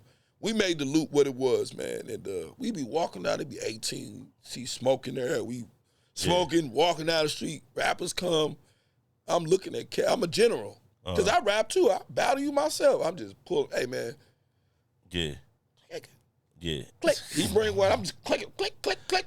If a dude thought he was just, if I wanted to end it, that's when I bring Tef out. Okay. Because it wasn't like the other dudes couldn't rap. It just like Tef would just go inside you and just say the wild, like it was nothing to go, it was nothing you could say to him. Like he would say some things that would throw you off. And this is before battle rap is like it is now, where they doing the big things and all that. This is before then. Yeah, it's underground battle rap. Yeah, this is before it was even that. Like how he won 106 in Park, this is before that. Yeah. So cats is like, they don't even know how to approach this dude. They just like, okay, like, you know what the hell? They just like confused. Like, he would just say the wildest things. But I used to walk around I'm the general. Yeah. Because I'm the CEO. I rap. Uh-huh. I engineer. You produce. I produce. Uh-huh. I mean, I taught Black Spade how to work the MPC. Okay. So I ain't no dummy. Yeah. So I'm just bringing out, because a general, too, that's another thing, too. A general should be able to do what he asks his soldier to do. Yeah. You know what I'm saying? Like, a real general is not going to put somebody out there and not be able to do it himself. Yeah. You know, because my play brother was he was in the military, he's first sergeant. He be in the trenches with him. Mm-hmm. He don't be calling shots. He got 200 men over. He get with the. If you look at the Napoleons and go back to warfare, them cats they kings is right there in the war. Yeah. They not pushing buttons from some. The ones that's revered are. Yeah, they wasn't pushing buttons from no. Yeah, they're not hiding behind the tree on the comms. No. And the thing was, like, you know, even though I had a Tef pole, I had a Cash, I had certain people, I had a Gotta Be, I had certain people, I can come at you too. Right. You know what I'm saying? So, yeah, I was a general in my own right, and like I said, we just had a big crew, but we had singers too. We had Coltrane, we had Coco Soul, El Renee. So I had Enrico, Tariq Rehan, who I still, that's who was singing last. Was you there when he was singing? Uh-huh. That's my cousin too, but we still work. That's Tariq Rehan. Okay. That's my cousin, and he's still working on music now. So when you come follow me, you're going to see my cousin. Yeah. We had that as well. So like I said, we had the biggest crew out here. We was battling everybody, and what I said, the unprofessionalism that I had, not being more business savvy, but we were business savvy, but we didn't apply that to the crew. So what made it end? Oh, shit. Egos. Okay. There were certain things I didn't nip in the bud. I seen certain things, like, bro, I came up with, if you go back and listen to the album, which you can hear on iTunes, called Soul Tide, Soultyde. Okay. I'm the one it's tatted on my arm, you see, right? Yeah. I came up with the name. When we were having a meeting, I said his name, Cash, matter of fact. Everybody voted for president because we was over the record label too. Okay. So they had a meeting and they was like, well, you know, and like I said, a lot of things are behind me at this point, but they voted me and Wesley, who started it, out. Yeah. So they was like, well. They got rid of the board? They got rid of me and him. So we came, because the thing was, Soul Tide was a crew within the label. Okay. So it wasn't the label. I wanted to get Garth Brooks. I wanted to do bigger and better things. Soul Tide was how I felt in my heart. Okay. They voted us. He straight said, it's a conflict of interest for you to be in these board meetings because you're the general, like you're over it. So I'm like, I'm confused. I'm trying to give them what they want. Yeah. But that was the first sign of the cancer that helped rip us apart. So he telling me that, and I'm like, it wasn't like, I'm just, hey man, I'm a Scorpio. I'm not scared of no man. To just say that. Nobody, okay, I'm a Scorpio too, man. Yeah, so it wasn't even fear. That's a whole nother conversation because I done grabbed a few cats by their throats. But it wasn't like I just didn't really understand what was going on. And he straight voted us out. So they having a meeting, right? They vote him for the president. I'm engineer.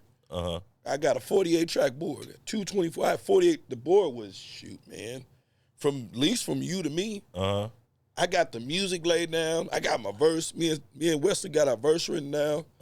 This dude come out here and tell us, Cash, he come out here and tell us, oh yeah, this the art of the song. I'm like, where we at? Like, for real. And I'm the one recording these dudes. Wow. If you go back and listen to the song, how am I the orchestrator? I'm not even, like, I'm the RZA. I'm RZA. Okay. When I look at Rico Wade, you know, rest in power, Rico Wade. That's one of my biggest influences from the Dungeon family. Yeah. And RZA's, but I was already me, but those guys, I seen them in real time, you know, I seen them in real time become something that inspired me. It wasn't like I wasn't who I was, but the RZA is on Wu-Tang's album. Like, he's the architect and he's on it. This dude is straight said, Oh, yeah. And I wasn't even on the song. If you go listen to This Is So Tired, these dudes are screaming what I came up with. I'm not even on it. So that was where the seed started, where it was a division set. Jealousy. Because we used to have, because look at Brandon Vine, right? Yeah.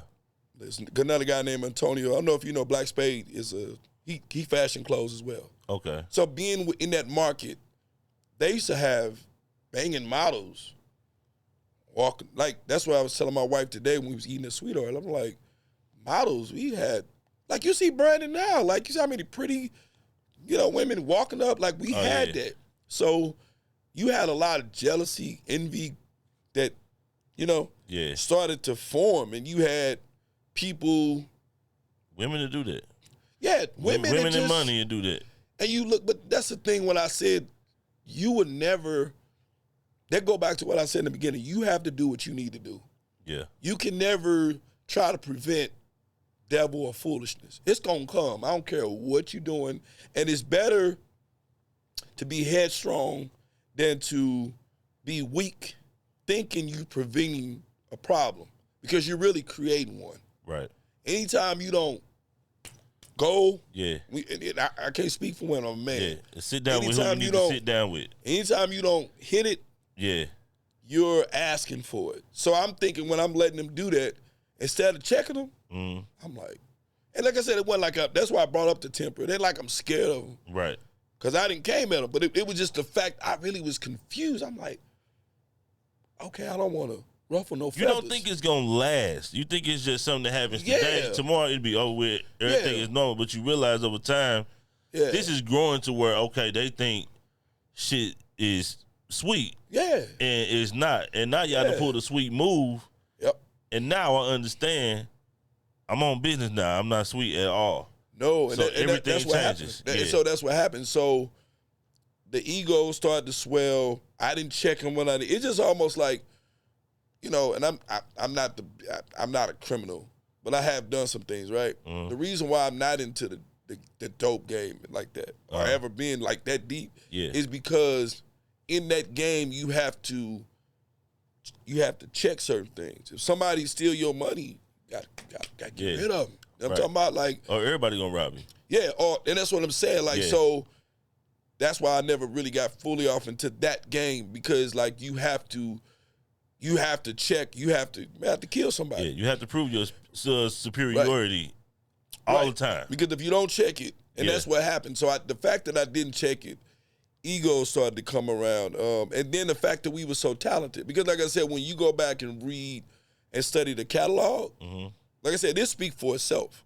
Go look up Soul Tide. Go look up Mustafa the Side. Go look up anybody I named. Go do the knowledge, right? Right. Oh, man. And the thing about the album was that wasn't even the best songs.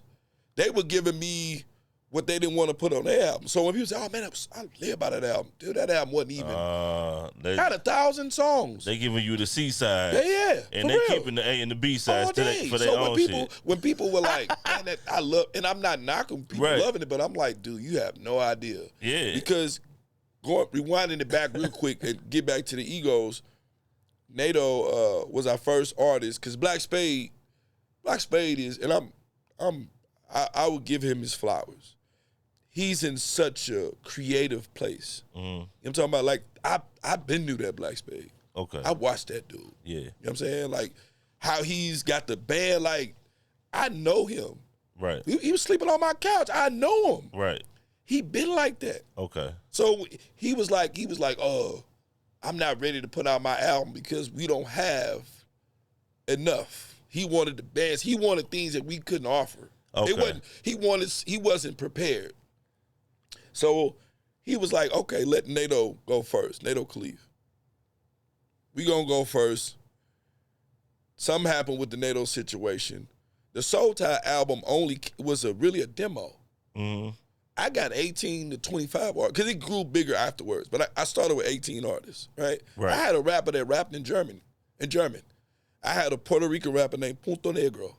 Wow. I did reggaeton. You can go look it up, like Punto Negro. Okay. That's one of my artists. He was at my birthday party. If you came to my party, I was in the German rap, Turkish rap, Spanish rap. He was at the Mayday Parade speaking Spanish, bro. And people was grooving. You can go look his album up. They was like, I'm like, these people grooving at the Mayday Parade. They don't even know what he's speaking. They don't know Spanish. But that's who we were. And like I said, and we grew at that point, and egos and just different things started to show their ugly face. Right. You know what I'm saying? And yeah, I didn't check it. And I just let it ride, man. And then people were trying to, there was a lot of people who seen the talent and they was trying to get a piece of it. Everybody wanted a piece of us. And that's the thing that people always fall for. Mm-hmm. The people that say, oh, he doing you like this, I can get you here. Right. And they ain't got nobody there. But just because they look like they can, right, you gonna roll with it. Right. And then you end up realizing like you just gave them your 50% and now you only getting 10. And now you screwed. I can but see, like I said, there was faults that we did. But I honestly can say, without worrying about the what it would mean to certain of my artists that I love to this day. Mm-hmm. If they would have stayed with me, but like I said, I made mistakes. Yeah. If they would have stayed with me, they would have been in a better place than they would ever be. Yeah. But there were certain things that I didn't do business-wise that I can always go back and say, I get it. Right. But like I said, we were so talented. Like I said, you seeing these guys outside. You're not seeing the inner, like, bro, like I said, you didn't even know Brandon rap. Like, bro, if I Chris Birch, famous painter in San Francisco, go look him up as well. He was rapping with us. Like, bro, I had the cream of the crop. Yeah. You understand? Like, and then if they wasn't in my squad, they was affiliated with me. Yeah. The Rockwells. Yeah. You know what I'm saying? Yeah. They were affiliated with me. The Bazaars, they were, if they wasn't with us, Track Vandals came later, they was affiliated with us. Yeah. I had the best of the best, in my opinion. Yeah. I mean, I know we had Nelly and Kiwa. I loved them. Murphy is one of my favorite rappers. For sure. But at the time, Murphy recorded in my studio back when he was, I think, T-Love or something like that. He recorded back in our studio. That's what I say. We go back like that. He was recording when Nelly first got his deal. Murphy and Ali came to the studio. He recorded a verse back when we first got started. So we were the best of the best, and like people wanted to pull us apart. Yeah. But like I said, the older I get, man, I take accountability for what I did. Yeah, and that's my thing. Everything on me. Yeah. Because even if you got it off, it was something that I should have seen, felt, or heard before it got to that point that I neglected. And that's on me. Whatever you did, you was going to do. Like, niggas gon' nigga. Yeah, niggas gon' nigga. You know what I'm saying? You ain't got to worry about that. You gotta be ready to spot it, and you got to be able to, like you said, you got to nip it in the bud. Because if you be like, oh, you know what, you got that off this time, I'm going to let you go and live. Right. They going to kill you double time later on. But that's the thing, too. A lot of people don't take accountability. Yeah. I take full accountability. Like, I don't play, oh, man, I don't blame the devil. I don't think you get better if you don't have accountability. Yeah, because even when I look at the devil or evil or confrontation, if you work out, right? When you go work out, something is going against you. Yeah. In order to make you stronger. You know what I'm saying? So accountability, you can never blame the weight. Exactly. If anything, that opposition should make you stronger. Yeah. And when you realize I didn't lift this right, I didn't go hard enough. That's accountability. You know what the biggest one is? What's that? I recently got back in. Okay. When you realize you can't lift or pull what you was pulling when you stopped. Right. That's when the real accountability sets in. You're like, damn, I was doing this. I was doing 3 reps. I can only do like half of that now. Yeah. It's like, damn. Yeah. It's like real actual accountability. Right. So, okay, it ended. I knew it definitely had to end because it's hard to tell people, you know what I'm saying, hey, I got you that Benz. I'm going to need you to get that Benz back. We got to renegotiate. Right. And you can't get that 50%. But you know what, though? I would say you got to go back down. Going back to Carl Rowland, like I said, who was responsible for, you, Jesse Powell, who's a Grammy. I think he got a Grammy, at least Grammy nominated. He was telling me these things, and I wasn't listening. Okay. So it wasn't like I didn't have people around. I just was like I said, I just thought I knew more than I knew. Yeah. But, you know, like I say, even going with this, I'm glad I didn't make it into the. Yeah. You know what I'm saying? Like, I'm not saying I would have been, compromised but me and John was talking about that today. I was like, they probably wouldn't have grabbed my hold or whatever. But, however, I might have been in jail because I didn't killed the cat. Cause we definitely regulating. Yeah. So I might have, it ain't that I'm like, the dude that got pressed. But I may have reacted and got myself in trouble. Because you tried me like this. Yeah, because you tried me. Now I'm in jail. So when I look at the industry, I'm glad, like just me, my wife, being here, just everything that happened, I'm glad the way it happened. Yeah. You know what I'm saying? I don't regret a damn thing. You know what I'm saying? Like, I'm cool with where I'm at. You know what I'm saying? And I'm cool with taking accountability. You know what I'm saying? I'm cool with all of it. I'm cool with even being Tempo DJ at this point, right? Yeah. I used to be the general. But when I came to him, I've been going 18 years. He's an established artist. Right. He didn't made his own. When I left, some of them felt like I abandoned them. Mm-hmm. Some of them did. Oh, man, they moved just to move to Georgia. But I moved, too. That's another thing I say, too. St. Louis small. Yeah. If you go outside, you're going to bump into them cat, you gonna bump into people. And that was a problem too. We all from the hood in some way or form or fashion. We all got homies. Mm-hmm. And so when you go outside and you bumping into cats and y'all not feeling each other. Exactly. They from Pine Line. I'm from A Deuce. Yeah. He from Wellston. He from the north side. Yeah. He from Walnut Park. He from East Boogie. Yeah. You know what I mean? It can get real. You got homies, I got homies. Yeah. So that was another reason why I left, is because it was just so small. It was too easy to bump into. Yeah, You to the ops. You going to Blueberry Hill, you looking at a cat like, I don't like this nigga. You know what I'm talking about? So, like I said, but they end up growing, even like being Tempo DJ, he ended up growing into who he was. And when I became his DJ and DJ for him, I told him, I said, bro, like, I respect, because to go back to what I said in the beginning, I like everybody to have a big house. Yeah. You know what I'm talking about? I didn't teach him what I taught him for him to be under me. Yeah. You know what I'm saying? I don't want you, like, I don't like pacifying. Yeah. You think I got grandkids that I want them to be under me? Right. Oh, dude, get it. Yeah. And get up out of here. Help me out. Up. Yeah. When I get 80-something years old, I don't want you to pacify. And that's what I'm saying. When you doing what you're supposed to do, even with all what went down, Tef, hey, man, I done got money off that. Mm-hmm. Hey, man, I got a show. Can you DJ? Yeah. Okay, I'm going to pay you. Woo, woo, woo.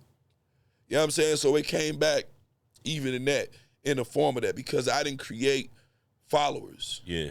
I create gods. Yeah. Goddesses. Or earths. I don't create something that's going to depend. I don't create dependence. Yeah, it's a vision that you have. Yeah, but I don't create, like, who wants to create somebody that's going to depend on you? Yeah. Except a control freak. Yeah. Like, you going to make it where this dude got to see you before he can take a shit. Like, I'm for real, you know what I'm saying? Like, it's wild, man. Yeah, but some people, they get off. I don't get off on that. I don't get off on you need me in order to survive. Yeah, and I don't get off on people that want to do that. Don't go get your own. Yeah, if you come to me, if I can help you in any way, I'm gonna try to help you. But I'm gonna help you to help yourself. Yeah, I come from that. Yeah, because if one of us get on, everybody on. Yeah, flat out. And the closer it is to me, right, the closer I am to mine. Right. Yeah, flat out. Facts. And I enjoy seeing you. Right. If I done seen you go through what you had to go through. Right. Oh man, it's beautiful. Yeah. I say even if you cross me, because some of them have crossed me. You know, certain articles you can go back and read. Go read for yourself, Riverfront Times, The Fallen Tide. Go read it for yourself. Even, that's another thing too, man. I never, ever, right now I'm just speaking true facts. Mm-hmm. I'm not shading on nobody. I never, even some of the people that I just wanted to knock them the hell out. Right. I never publicly ever spoke bad about nobody. Yeah. There's certain people I'm around. Yeah. That if you go read certain stuff, they said they dogged me out. There's certain music. There's certain stuff on the internet of some people that I'm cool with now. But guess what? I don't have to. That's not. I never publicly did that to you. You can't never say, I walked around with a F Mac tape. Yeah, and you know what I'm saying? I never like, talk dirty about a person. It's almost like when I seen Malcolm X talk about Elijah Muhammad, which that's, like I said, that's a controversial conversation, but how you think I'm going to talk about my father in public? Exactly. You helped me? I'm about to go out here and shit on you? Somebody where a conversation can be had and it's fixed. Yeah. But now to publicly denounce this man. Yeah. So now the conversation got to be had, and the issue with me publicly speaking about it got to be addressed. Yep. But they not even going to trust me the same because I was out here running my mouth. Yep. But see, that's the thing that even with all what happened, no, I never spoke ill about nobody. Yeah, it's nowhere on record. Now you got you got like my best friend Dave or whatever. Mike, some of them can some of them can tell you things. But that's my homies. Exactly. But I never ever got in the paper. I never even now on a podcast. Who I shit on? Nobody. And I'm not, because they did what they were supposed to do. Right. And I did what the hell I was supposed to do. So, what Muda do when he moved to ATL? Got the hell up out of here. Okay. I really moved to ATL because the St. Louis was small. We were bumping into each other. Some of my A-Deuce cats, some of them didn't like what was going on. Okay. Yeah, some of my day ones, they read them articles. They seen them cats. Everybody ain't got the patience you got. Nah, and the thing about it, and I love my brothers, even some of them that are falling to drugs and all that, they love me, bro. Yeah. They love to see what I did. And some of them cats, to see somebody talking bad about you, and they reading it, dude, like, hold on, hey, man. And they know what you did. Hey, man, I don't like what dude said. And they seeing them. Like, I took some of them down to Blueberry Hill. I took some of the wildest cats out there to get them out of their element, right? They going down there seeing, hey, man, that one cat? I'm like, hey, man, chill. Yeah. I didn't take them down there for that, but they see them on the street. So when I moved to Georgia, being that I'm a truck driver, yeah, I used to always go to Atlanta on the east side, off 285. I used to always go down there, and I just thought it was cool. And so I was moving it. Me being a truck driver, I used to be around a lot of Southern boys. And they always talking about double wides and getting a piece of land, 100 acres, and buy a double wide and get a pond and they'll feed your fish. So I was all, when I left here, I was just like, because we used to be where Gold's Gym is on Washington, right? Washington and Tucker. Okay. We were in that building. They sold the building. And so all the egos and all the problems was going on, right? And they was selling the building. There was a lot going on. Contracts was getting, people was, now I just told you about this contract, which you can, our lawyer was Barber. You can actually go, everything I'm speaking, you can go find it. Okay. These cats are telling people that we're screwing them. First of all, too, I'm not nobody's manager. Right. So if you got show issues, I don't do shows. Right. I provide you recording space. I provide marketing. Okay. That's what we do. I'm not your manager. Right. I don't get your shows. I don't got nothing to do with none of that. So when people run around saying that, I needed to get away. And so I really wanted to move to in the woods. Because I used to live in Alabama, right? Right. I used to visit Alabama my whole life. I wanted to live off the grid. I wanted to go live somewhere totally different, right? So when I moved to Georgia, a brother named Shiva, who was in a group called The Soul of Me, go look that up. Okay. Dirty Red was actually in my crew. Jaw, Dirty Red, Track Vandals. They came in because when some of them cats that was in there initially, when they started tripping, I just went outside and got some more. St. Louis full of talent. Yeah. You cats ain't the only talent out here. As much as I love all them cats, you ain't the only dude that can rap, make a beat. Exactly. You know what I'm saying? So I went out recruiting. So dude was like, when we dismantled, I was like, let me get up out of here. I drive a truck. That was the thing when I even did music. I had a CDL in 96. I bought my own truck. I made money. Yeah. When we was recording, I'm sleeping on the couch, taking what they call a whole bath, washing up in the sink. Because we weren't supposed to be living there. I'm downgrading to do this music, but it's in my 20s. Yeah. I wouldn't do that now. Right. But I'm in my 20s, I'm downgrading. So I'm like, I already have my city. Man, I'm about to get back on the road that you starving artists do what you do. Yeah. And so I left everything at the house. I was living on the south side. And I'm a U-City man all day. Yeah. I live in U-City now. Okay. In A-Deuce. I still live in my hood. Okay. I didn't, where I was living was cool, but I just got away. A guy named Dirty Red told Shiver I was moving. He was going through he went through a divorce. He was living in the house that him and his wife had. Okay. I want to get out this house. He was living in Conyers, which if you know the east side, it's like right after Stone Mountain, DeKalb County. I was living in Rockdale, so it's a little past there. So I didn't want to move in Atlanta because I didn't go there to make, like when you go to Atlanta, a lot of people go down there to follow their dreams. Oh, yeah. Or a party. Yeah, a party. Yeah. I was actually, when I left here, I was the man. Yeah. I was running this city. Yeah. So I didn't go to Atlanta to. You were going for peace. Yeah, for peace. Yeah. But I didn't. That's why Atlanta wasn't what it was. But he said that to me. Hey man, I've been through a divorce. This house, this is what me and her had. Can you take it from me? That happened. And even the music, I recorded my cousin who was dealing with Burn One. If you know Scotty ATL, he got a song with Scotty ATL. His name was Quick from the Three, Hibbit, from Mobile, like I spoke of earlier. I messed around a little bit. I recorded a few little local cats, Ironic, a few other cats, but I really wanted no parts of it. Okay. You know what I'm saying?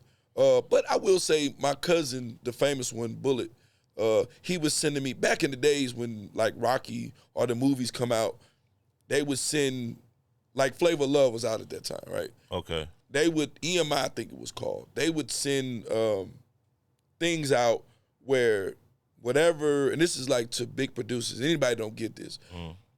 If they got a Flavor of Love season 3 coming out, they would tell you where they want to go with it, and they would give it to artists to be able to fill it in. So I knew about the first Creed. Okay.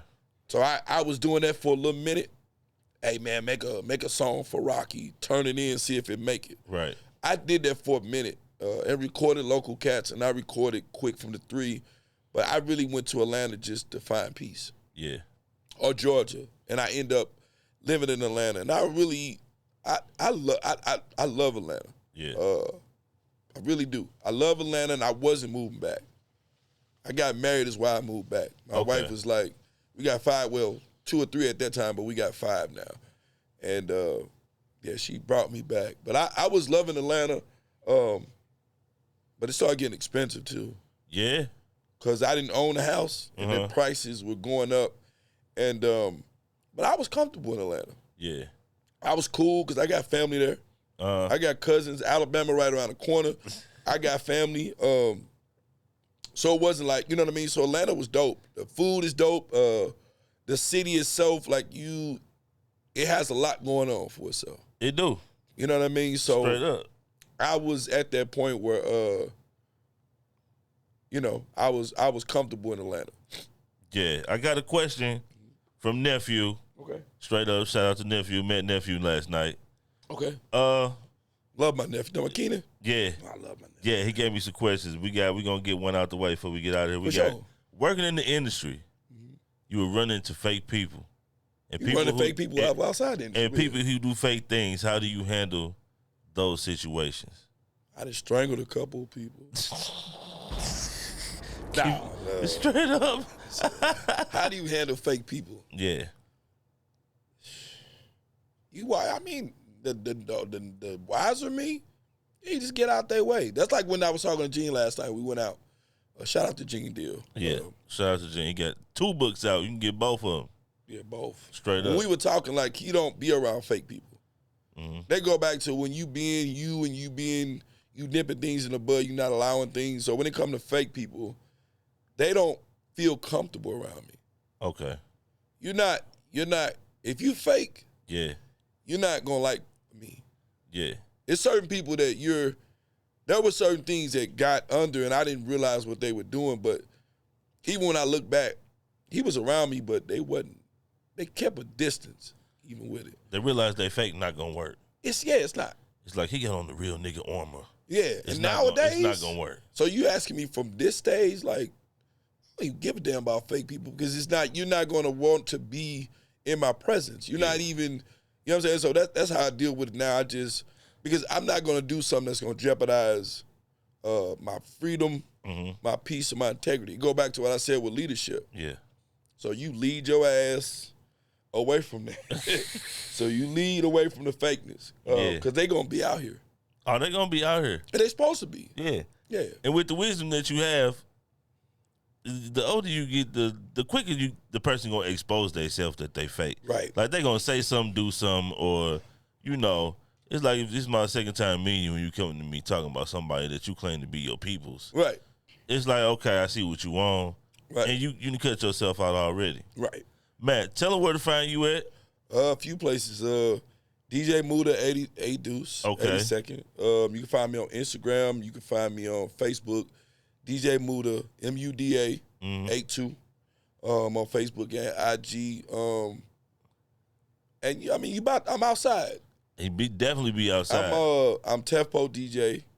I got some things in the work that until I get it, I'm not about to say anything. However, yeah, I do DJ for Gene Deal as well. Okay. I'm an entrepreneur myself, so you definitely can find me out here. My manager, River, is really getting my stuff together because, like I said, if you know the history, when I came outside, I already had a history. So some people like, how the hell, how you get that dude or how you get out here not knowing that I've been around. I'm just reinventing myself as a DJ. Right, you just not getting back. Yeah. So some people, like, I got some family that was like, that didn't know me from that angle. They're like, how the hell you do the moonrise? How you do this? And I'm like, I was already outside. So everybody follow me, DJ MUDA 82. You see how I look. So I think it's another dude, DJ MUDA. Yeah, it's a few of them. But it's a few flexes, a few couples. It's a few of everybody. But yeah, you can find me outside. I got big things going on. The Gene Deal thing definitely was, man, I'm still tripping off that. Yeah. I mean, you heard, like I said. I heard what he said, but I know you got some. Yeah, we got some announcements later, but you about to see me in a major way. That's what's up. You know what, too, I'll say this, too. I want to be, I'm not saying I won't be outside, but I really want to be more exclusive. Yeah. I want to be more, I'm not just, because I got a day job. Because I want to be, as well, we didn't get into, don't need to. I'm about to be entertainment consultant. Okay. I'm being kind of taught this woman, Adina, who did the Festival of Nations. Okay. And, she's like kind of, she said she'll help me out. Okay. So I'm being groomed to learn because being a consultant basically is right up my alley. So I'm starting to, I want to be able to consult people in this business because I've done it before. Right. So you're going to catch me doing that as well. That's what's up, besides being a DJ. That's what's up, man. I like catching cats in their seasons, man. Like I said, I like seeing people win. Like Rimrod was just here, and he was like talking about how all this work that he did through the years is really now like cultivating to him being considered for a Grammy and all these other type of things. And I told him, like, I'm glad I could sit down with you in your season. Yeah. I like to see niggas winning, man. Yeah. You know what I'm saying? Yeah, no, facts. That's what I said. I'm outside. Bro, I'm seeing so far ahead. Yeah.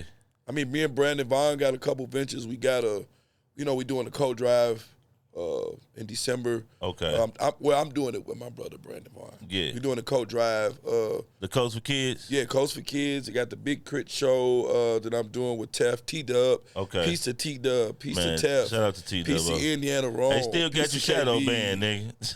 Yeah. That nigga was all, he was like, man, they got me shadow banned. I'm like, Dub, you know they gonna have you shadow banned. You know what? And I'm recently being around Dub. I love T-Dub. Man, that's my boy, man. Yes. He's one of the realest ones out here, man. So whenever you see Tef, you see them, you pretty much. But I got some other things I got in the work. But just catch me on my internet.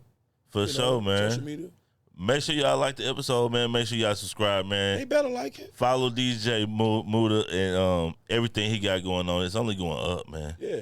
Straight up. I appreciate you coming through. See me in my zone now. Flat out. But you know what? Like, bro, I'm going to say this for the record. I'm always going to mess with real people. Yeah. And I ain't saying that because I'm on your show. Oh, for sure. But you ain't never got to worry about a damn thing. I appreciate that, dog. If I blow up, not if. Yeah. When. Yeah.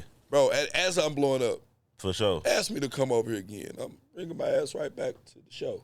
I'm back. So I'm just letting you know, like, you can rewind this tape. And I remember you said I'm back. Because I'm about to blow up, and I'm going to be on here for part 2 or part 3 and 4 when you see me skyrocket about this joke. Because he got 10 more lives that he ain't even get to explain. I'm only 50, about to be 51. I got at least another 50. I think I do. Yeah. About 100, He said about 100. All right, y'all be good, man. Indeed, peace. Elaborate.